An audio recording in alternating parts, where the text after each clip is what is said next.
sell off their kidneys and livers and whatever for a profit. Now, I don't know if that's true. I suspend judgment, but when I've been at airports and things, I've picked up newspapers with lots of facts and evidence saying, yes, this is happening. Now, if it's happening, it's shocking and disgraceful and should not be done, honestly. I don't, that's just off the scale of what's unacceptable.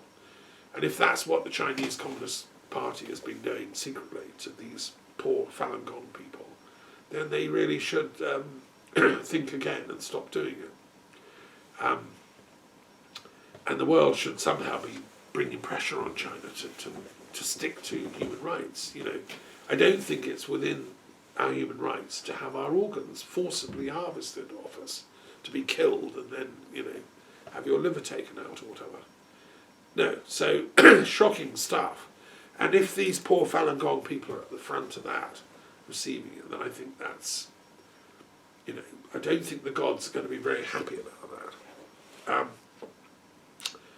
And there are other traditions, which I won't go into in great detail. You can read the table in its website, and you can look at the book, and you can study it yourself. But these East Asian ones are quite interesting.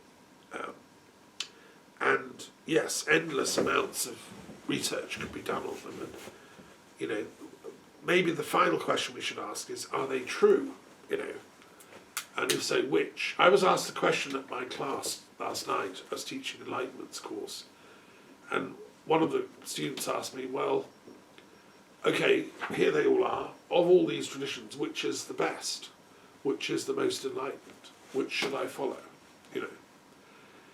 And my answer, and which is the truest, which is true. I'd say that in a sense they're all true, but none of them are absolutely true. We've seen that these founders of these new religious movements, they are a bit sneaky. Rajneesh, he had too many Rolls Royces. Gurdjieff, he was,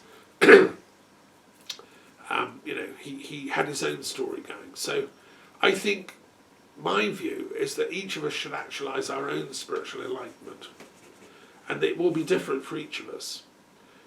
I can't be like you, you can't be like me. We have to do our own, what Jung called individuation, which is a way of talking about our individual enlightenment.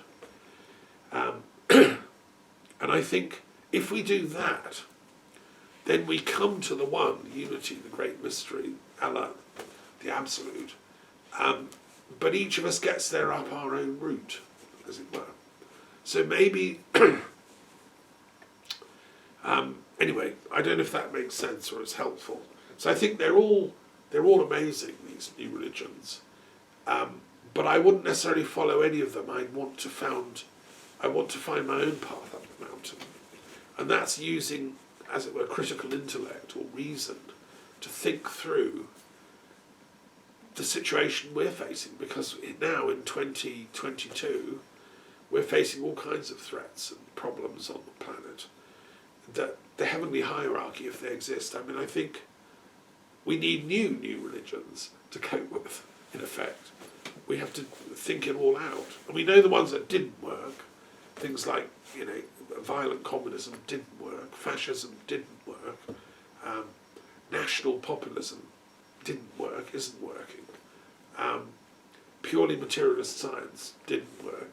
So we need to find the best things that still are there. We can make into an arc, so to say, of new thinking, and build an arc that can get humanity through to the next 5,000 years of history.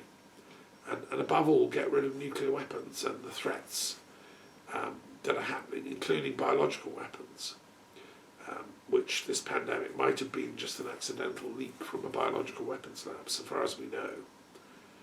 I think the one thing I would say is truth is the most important element of new religions and philosophies.